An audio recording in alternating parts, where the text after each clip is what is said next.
Brother Yashwateja గారు, మీరు ఈ సమయాన్ని తీసుకొని మీరు మీ ప్రశ్న అడగచ్చు.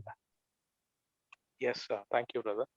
ఉమ్, సార్ ఇది జనరల్ క్వశ్చన్ సార్, అంటే బైబిల్ నుండి కాదు, బట్ డెఫినెట్ గా బిబ్లికల్ బ్యాకింగ్ యా యా కోరుకుంటున్నాను. సార్ ఏం లేదు, ఇప్పుడు ఇది సర్టిఫికేట్ గురించి సార్. ఇప్పుడు మనం క్రిస్టియన్స్ గా మారితే ఖచ్చితంగా బీసీసీ సర్టిఫికేట్ తీసుకోవాలా? అండ్ దేర్ ఆర్ కొన్ని లూపోల్స్ కూడా ఉన్నాయి కదండి. ఇప్పుడు ఎస్టీ వాళ్ళు మారితే వాళ్ళు మార్చుకోవాల్సిన అవసరం లేదు, బట్ ఎస్సీ వాళ్ళు మారితే ఖచ్చితంగా తీసుకోవాలి. ఇలా వేరే కాస్ట్ నుండి మారితే కూడా కొంతమంది ఆ, కొంతమంది బోధకులు కొంచెం ఎక్స్ట్రీమ్ గా ఏం చెప్తారంటే, if person comes to the lord and still holds an SC certificate, he goes to hell అన్నంత ఎక్స్ట్రీమ్ గా కూడా మాట్లాడారు. ఉమ్. సో వాట్ ఈస్, అంటే మీ వ్యూ కావాలి. Okay, so first of all అసలు బీసీసీ సర్టిఫికేట్ అనేది ఓన్లీ ఎస్సీ కాన్వర్ట్స్ కి మాత్రమే ఇంపోజ్ చేయబడినటువంటి ఒక అన్యాయమైన చట్టం. ఓకే, అంటే ఈ దేశంలో ఎవరైనా మతం మారొచ్చు, వాళ్ళకి సర్టిఫికేట్ మార్పు కానీ వేరే ప్రత్యేకమైనటువంటి ధ్రువపత్రాలు కానీ ఏమీ తీసుకోవాల్సిన అవసరం లేదు. కానీ ఎస్సీ కమ్యూనిటీకి చెందినటువంటి వాళ్ళు మాత్రమే క్రైస్తవులుగా మారితే, ఎస్టీ కూడా కాదు, ఎస్టీస్ కూడా మారొచ్చు, వాళ్ళకి ఎలాంటి సర్టిఫికేట్ మార్పు ఉండదు. కానీ ఎస్సీ కమ్యూనిటీలో ఉన్నటువంటి వాళ్ళు మాత్రమే మారితే వాళ్ళకి బీసీసీ సర్టిఫికేట్ ఖచ్చితంగా తీసుకోవాలి. కాదు మేము ఎస్సీగానే కంటిన్యూ అవుతాము అని అంటే సమస్య ఏంటి అని అంటే, వాళ్ళ సర్టిఫికేట్ లో హిందూ అనే ఉంటది, అది ప్రాబ్లం అనమాట. బేసిక్ ఎస్సీ బెనిఫిట్స్ తీసుకోవాలి అని అనుకుంటున్నటువంటి వాళ్ళు కొంతమంది ఏం చేస్తున్నారంటే, క్రిస్టియన్ అని పెట్టుకునే వెసులుబాటు లేదు కాబట్టి మేము హిందూగానే కంటిన్యూ అవుతాము అని చెప్పి ఎస్సీ సర్టిఫికేట్ ని వాడుతున్నారు. కానీ అక్కడ వచ్చే సమస్య ఏంటి అని అంటే, మీరు హిందూ అని ప్రొఫెస్ చేసుకోవడానికి ఇష్టపడుతున్నారా నిజంగానే? యేసుక్రీస్తు ప్రభుని వెంబడిస్తున్నామని యేసుక్రీస్తు ప్రభు శిష్యులుగా క్రైస్తవులుగా పిలువబడి దాని ద్వారా మీరు చెల్లించుకోవాల్సినటువంటి మూల్యాన్ని చెల్లించుకోవడానికి సిద్ధంగా ఉన్నారా? లేకపోతే మేము లోపల క్రీస్తునే నమ్ముతున్నాం కానీ క్రీస్తుని మేము ఒప్పుకోవడానికి సిద్ధంగా లేము, ఎందుకంటే అలా ఒప్పుకుంటే మేము క్రైస్తవులమని ఒప్పుకుంటే, సర్టిఫికెట్ పరంగా మేము ఒప్పుకుంటే మేము కొన్ని నష్టాలు భరించాల్సి వస్తుంది, అది మాకు అంటే క్రీస్తు కోసం మేము ఆ నష్టం భరించడానికి మాకు ఇష్టం లేదు, లేకపోతే అది మాకు అసౌకర్యంగా ఉంది కాబట్టి మేము చేయము అని అనుకుంటే, డెఫినెట్లీ వాళ్ళ క్రిస్టియన్ ప్రొఫెషన్ ఎంత సిన్సియర్ అయినది అన్నటువంటి ప్రశ్న మాత్రం ఖచ్చితంగా అరైజ్ అవుతుంది. ఎందుకంటే ఇప్పుడు మనము చాలా ఎగ్జాంపుల్స్ చదువుతా ఉన్నాం బైబిల్లో. మోషే దేవుని ప్రజలతో శ్రమ అనుభవించడానికి తీర్మానం తీసుకున్నప్పుడు he had to give something in exchange for that. ఐగుప్తు ధనం నిధినే అతను పణంగా పెట్టి ఆ నిర్ణయం తీసుకోవాల్సి వచ్చింది. అతను ఆలోచించలేదు, నేను ఐగుప్తు రాజుగానే ఉండి, ఒకవేళ ఐగుప్తుకి నేను రాజును అవుతాను కదా, ఫరోన్ అవుతాను కదా, తర్వాత నేను ఫరోగా ఉండి ఇశ్రాయేలుకి నేను మేలు చేస్తాను, ఎలాగైతే యోసేపు నాకంటే ముందు ఇక్కడ అధికారిగా ఉండి ఎలాగైతే దేవుని ప్రజలకి మేలు చేశాడో, నేను కూడా అట్లాగే అధికారి అయ్యి తర్వాత నేను మేలు చేస్తానులే వాళ్ళని విడిపిస్తానులే అని అనుకోలేదు. He didn't consider that. He wanted to suffer persecution along with the people of God, the people of Christ. Hebrew గ్రంథకర్త మాటల్లో చెప్పాలంటే, సో క్రీస్తును ఒప్పుకోవాలి అన్నప్పుడు నువ్వు ఏదైనా మూల్యం చెల్లించాల్సి వస్తుంది కాబట్టి నువ్వు వెనకాడుతున్నావు అని అంటే, that raises questions about the sincerity of your Christian profession. ఎంత యథార్థంగా నువ్వు క్రైస్తవ విశ్వాసాన్ని కలిగి ఉన్నావు, ఎంత క్రైస్తవ విశ్వాసం కోసం మూల్యం చెల్లించడానికి సిద్ధంగా ఉన్నావు అన్నటువంటి ప్రశ్నలు అరైజ్ అవుతాయి. కాబట్టి అంటే ఇప్పుడు నువ్వు మనుషుల ముందు నన్ను ఒప్పుకోకపోతే నేను కూడా నా తండ్రి ఎదుట పరలోకం, నా తండ్రి ఎదుట పరలోక మందలి దూతల ఎదుట నేను ఒప్పుకోను, తిరస్కరిస్తాను అని యేసు ప్రభు చెప్పినటువంటి మాటలు మనం జ్ఞాపకం ఉంచుకుంటే ఖచ్చితంగా మనం ప్రభువుని ఒప్పుకునే వారిగా ఉండాలి. నేను క్రీస్తుకు చెందిన వాడిని అని చెప్పుకుంటూ నాకు ఏ బెనిఫిట్స్ వస్తాయో అవి మాత్రమే తీసుకుంటాను. క్రీస్తుకి చెందిన వాడిని కాదు అన్నటువంటి ధ్రువపత్రం ఇవ్వడం ద్వారా నేను ఏమైనా బెనిఫిట్స్ సంపాదించుకోవాల్సి వస్తే అలాంటి ప్రయోజనాలు నాకు వద్దు అన్నటువంటిది ఒక నిజమైనటువంటి క్రైస్తవుడికి ఉండే వైఖరి కదా. అక్కడ సమస్య వచ్చిందన్నమాట.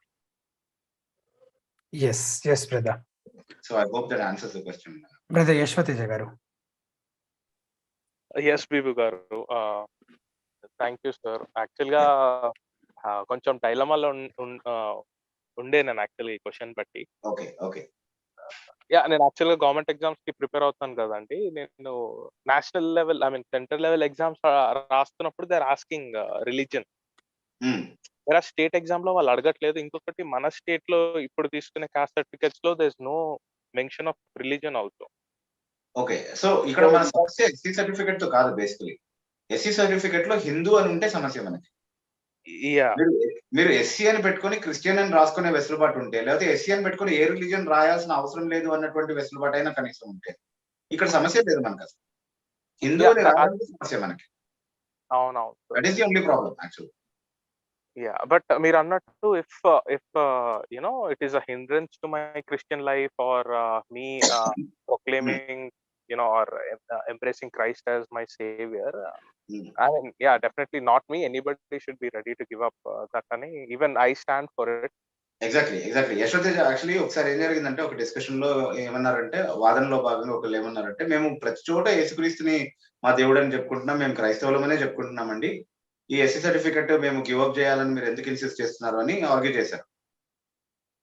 సో దానికి ఎదురు ప్రశ్నగా అడిగినటువంటి ప్రశ్న ఏంటి అని అంటే, మీరు ప్రతి చోట యేసుక్రీస్తుని ఒప్పుకుంటున్నారు కరెక్టే, ప్రతి చోట మీరు క్రైస్తవులనే చెప్పుకుంటున్నారు, మీరు క్రీస్తుకు చెందిన వారిగానే సాక్ష్యం ఇస్తున్నారు, మరి మండల్ ఆఫీస్ లో ఏం సాక్ష్యం ఇచ్చారు అని అడిగారు వాళ్ళు. Out question. మండల్ ఆఫీస్ లో నేను క్రీస్తుకు చెందినవాడిని, నేను క్రైస్తవుడిని అని చెప్తే మీకు ఎస్సీ సర్టిఫికెట్ ఇవ్వరు కదా. అండ్ దానికి అడిషనల్ గా ఇంకొక క్వశ్చన్ ఏంటి అంటే, మీరు హిందూ అని ఉన్నటువంటి ఒక సర్టిఫికెట్ ని ప్రొడ్యూస్ చేస్తున్న ప్రతిసారి కూడా లిఖిత పూర్వకంగా నేను హిందువుని అని క్లెయిమ్ చేసుకుంటున్నారు కదా యాక్చువల్లీ. సో అది క్రీస్తును కాదనడం కాదా అన్నటువంటి విషయాలు అర్థం చేసుకోవాలి మనం. హిందూ అంటే భారతీయతకు సంబంధించినది, ఇట్లాంటివన్నీ చెప్తా ఉంటారు కొంతమంది. Those are all other debate points, వాటి గురించి కూడా మాట్లాడుకోవచ్చు. అది కూడా మన కాన్స్టిట్యూషన్ కి అగేన్స్ట్ గా వెళ్తున్నాము అని మన మీద ఆరోపణ చేయడానికి అన్యులకు అవకాశం ఇచ్చినట్లుగా కూడా ఉంటుంది కూడా ఉంటుంది. జెన్యూన్ క్రీస్తును తృణీకరించడం కూడా అవుతుంది అది ఖచ్చితంగా. సో ఆ పాయింట్స్ ని ఖచ్చితంగా ఎస్టాబ్లిష్ చేయొచ్చు మనం. కాబట్టి ఖచ్చితంగా నేను కూడా ఏం చెప్తాను అంటే, క్రీస్తు కోసం జీవించాలనుకుంటే మూల్యం ఎంత చెల్లించాలో అంతా ఆలోచించుకొని ఏమేమి వాక్య నియమాలను బట్టి మనం విడిచిపెట్టాలో వాటిని విడిచిపెట్టడానికి సిద్ధంగా ఉన్నాం. ఇప్పుడు ఒక పెద్ద డిస్కషన్ ఉంది కదా, ఇప్పుడు 666వ సంఖ్య అనేది ఒకటి రాబోతుంది, మన ప్రాణాలని తీస్తారు, అప్పుడు మీరు నిలబడి ఉంటారా, ఎంతమంది నిలబడి ఉంటారు చేతులు ఎత్తండి అంటే చాలా మంది చేతులు ఎత్తుతారు. నన్ను చంపినా నేను 666 సంఖ్య పెట్టించుకోనంటే నేను క్రీస్తు కోసమే నిలబడి ఉంటాను, క్రీస్తు కోసమే జీవిస్తాను, చావైనా సరే నేను సంతోషంగా తీసుకుంటానని చాలా మంది చెప్తా ఉంటారు. కానీ ఏ సర్టిఫికెట్ వాడుతున్నారు ఏంటంటే ఎస్సీ సర్టిఫికెట్ ఉంటుంది, దానిపైన హిందూ అని ఉంటుంది.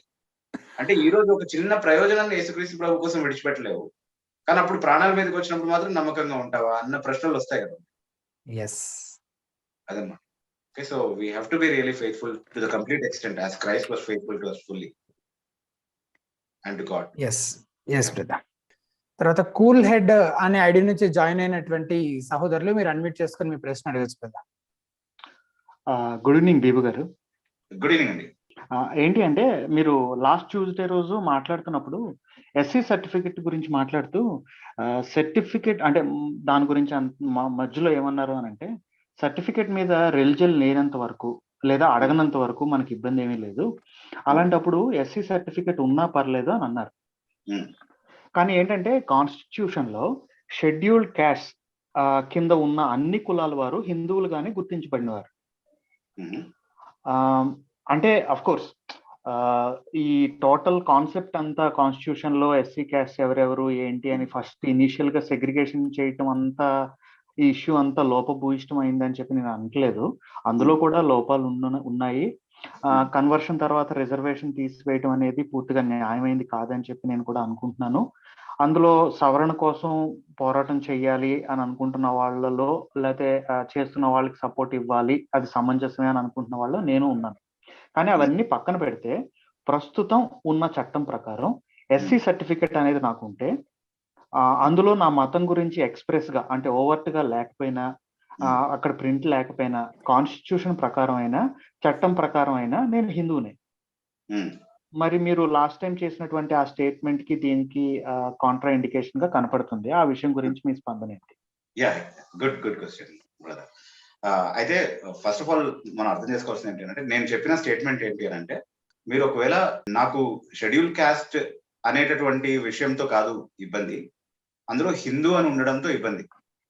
అంటే మీరు క్రిస్టియన్ అయి ఉండి షెడ్యూల్ క్యాస్ట్ సర్టిఫికెట్ లో హిందూ అన్నటువంటి క్లెయిమ్ పెట్టుకుని మీరు ఆ బెనిఫిట్స్ తీసుకోవడం అనేది వాక్యానుసారంగా సరైనటువంటి విషయం కాదు, నైతిక పరంగా కూడా సరైనటువంటి విషయం కాదు. ఒకవేళ రిలీజన్ చెప్పకుండా, రిలీజన్ ఏమీ మెన్షన్ చేయకుండా మీరు షెడ్యూల్ క్యాస్ట్ అని మీరు రాసుకునేటటువంటి వెసులుబాటు ఉంటే అలా తీసుకుంటే ఇబ్బంది ఏమీ లేదు అన్నది నా ఉద్దేశం అన్నమాట. వెసులుబాటు ఉంటే అన్నప్పుడు ఆ వెసులుబాటు ఎవరు కల్పించాలి? ప్రభుత్వమే కల్పించాలి, చట్టం కల్పించాలి, రాజ్యాంగమే కల్పించాలి. అంటే మీరు హిందూ అయి ఉండని అవసరం లేదు, మీరు రిలీజన్ ఏమీ మెన్షన్ చేయకుండానే మీరు షెడ్యూల్ క్యాస్ట్ తీసుకోవచ్చు అన్నటువంటి వెసులుబాటు ప్రభుత్వం ఇస్తేనే నేను చెప్పినటువంటి ఆ మాట వర్తిస్తుంది. అదే క్రిస్టియన్ అని రాసుకుంటేనే ఎసెన్షియలీ మీరు రిజర్వేషన్ తీసుకోవాలి అన్నది నా ఆర్గ్యుమెంట్ కాదు. రిలీజన్ తో నిమిత్తం లేకుండా ఒకవేళ ప్రభుత్వం అది ఎక్స్టెండ్ చేయడానికి విల్లింగ్ అవుతాయి, ఇష్టపడితే అప్పుడు మీరు అది పెట్టుకోవచ్చు అన్నది నా భావం. కాకపోతే మేబీ నేను అంత క్లియర్ గా కన్వే చేయలేకపోయానేమో, అప్పటికే ఆ ఆన్సర్ లెంగ్త్ కొంచెం ఎక్కువ అయినట్టుంది ఆ రోజు. సో నేను త్వరగా చెప్తున్నప్పుడు ఒకవేళ మిస్కమ్యూనికేట్ అయి ఉంటే కనుక ఇది దానికి వివరణ brother. Thank you for bringing it up. ఎందుకంటే అది ఒకవేళ మిస్కమ్యూనికేట్ అయి ఉంటే దాన్ని క్లారిఫై చేసే ఒక అవకాశంగా ఉంది కాబట్టి this is what I intended. అంటే ప్రభుత్వం ఒకవేళ ఏ రిలీజన్ తోనూ సంబంధం లేకుండా ఎస్సీ బెనిఫిట్స్ ఇస్తే అది మీరు తీసుకుంటే పర్వాలేదు, క్రిస్టియన్ అని రాసే తీసుకోవాలన్నది నా పాయింట్ కాదు. ఎందుకంటే మిగతా కాస్ట్స్ కి సంబంధించినటువంటి బెనిఫిట్స్ ఏవైతే ఉన్నాయో అక్కడ రిలీజన్ మ్యాండేటరీగా ఉండాలి అన్నటువంటిది ఏమీ లేదు. ఇది షెడ్యూల్ కాస్ట్ కి మాత్రమే చేశారు అట్లాగా, హిందూ అనేది మ్యాండేటరీగా ఉండాలని. ఒకవేళ అలా లేకుండా ఉండే వెసులుబాటు ఉంటే కనుక ఖచ్చితంగా వాడుకోవచ్చు, ఇబ్బంది ఏం లేదు అన్నది నా ఉద్దేశం. ఓకే, అది ఫస్ట్ పాయింట్. సెకండ్ పాయింట్ ఏంటి అంటే కాన్స్టిట్యూషన్ లో ఒరిజినల్లీ ఈ షెడ్యూల్స్ వేసినప్పుడు మనం అర్థం చేసుకోవాల్సింది ఏంటి అంటే వాళ్ళు ఒక మత ప్రాతిపదికన చేసినటువంటి షెడ్యూల్ కాదు ఇది. 2 షెడ్యూల్స్ వేశారు కదా, షెడ్యూల్ క్యాస్ట్ ఒకటి, షెడ్యూల్ ట్రైబ్స్ ఒకటి వేశారు. సో ఈ షెడ్యూల్ క్యాస్ట్, షెడ్యూల్ ట్రైబ్స్ అనేది ఎలాంటి వర్గాల్లో నుంచి ఎన్నుకున్నారంటే వీళ్ళని, అంటే గతంలో అణిచివేతకు గురైనటువంటి వర్గాలు ఏవైతే ఉన్నాయో, అగ్రవర్ణాల నుండి అణిచివేతకు గురైనటువంటి ప్రతి వర్గాన్ని అందులో చేర్చారు. అంటే అప్పట్లో ఆ వర్గాల్లో ఉన్నటువంటి వారు తర్వాత క్రైస్తవ మతంలోనికి వెళ్ళిపోతే క్రైస్తవ మతంలో ఈ అణిచివేత కానీ ఈ కాన్సెప్ట్ కానీ లేదు కాబట్టి వాళ్ళకి వర్తించదు అని చెప్పడానికి వీలు పడదు. ఎందుకంటే ఇది గతంలో జరిగినటువంటి అణిచివేతకు కాంపెన్సేషన్ గా ప్రభుత్వం ఇచ్చినటువంటి విషయం. కాబట్టి ఖచ్చితంగా కాన్స్టిట్యూషనలీ ప్రస్తుతం ఏ మతంలో ఉన్నా సరే ఒకప్పుడు అణిచివేతకు గురైనటువంటి వర్గాలకు చెందిన వారు అయితే వారందరికీ కూడా సమానంగా అది వర్తించాలి. అది న్యాయం. అది ఫస్ట్ పాయింట్. ఇంకొక విషయం మీరు గుర్తుపెట్టుకోవాల్సింది ఏంటి అంటే అసలు ఈ ఇప్పుడు షెడ్యూల్ కాస్ట్ బెనిఫిట్స్ అనేవి ఒక మతానికి చెందిన వారికి మాత్రమే ఇస్తాము, మిగతా మతాలలో ఉన్న వాళ్ళకి ఇవ్వము అని ఒకవేళ అనుకుంటే అది పూర్తిగా అన్కాన్స్టిట్యూషనల్. యాక్చువల్గా ఎందుకు పూర్తిగా అన్కాన్స్టిట్యూషనల్ అని అంటే మన రాజ్యాంగంలో ఉన్నటువంటి ఆర్టికల్స్ 14 to 17 ఒకవేళ పరిశీలిస్తే అందులో చాలా స్పష్టంగా అర్థమయ్యేది ఏంటి అంటే మత ప్రాతిపదికన ఏ రిజర్వేషన్ కూడా ఇవ్వకూడదు అని చాలా స్పష్టంగా ఉంది రాజ్యాంగంలో. సో మత ప్రాతిపదికన రిజర్వేషన్లు ఇవ్వకూడనప్పుడు హిందువులకు మాత్రమే పలానా రిజర్వేషన్ వర్తిస్తుంది అని చెప్పడానికి ఎవరు అధికారం ఇచ్చారు ప్రభుత్వానికి? ఎవరు అధికారం ఇచ్చారు అని అంటే 1950లో 1950వ సంవత్సరంలో ఒక ప్రెసిడెన్షియల్ ఆర్డర్ బయటకు వచ్చింది కదా, అది మాకు అధికారం ఇచ్చింది అని వాదిస్తున్నారు. దాని ఆధారంగానే ఇప్పుడు ఈ అన్యాయమైనటువంటి పరిస్థితికి క్రైస్తవుల్ని గురి చేస్తా ఉన్నారు వాస్తవానికి.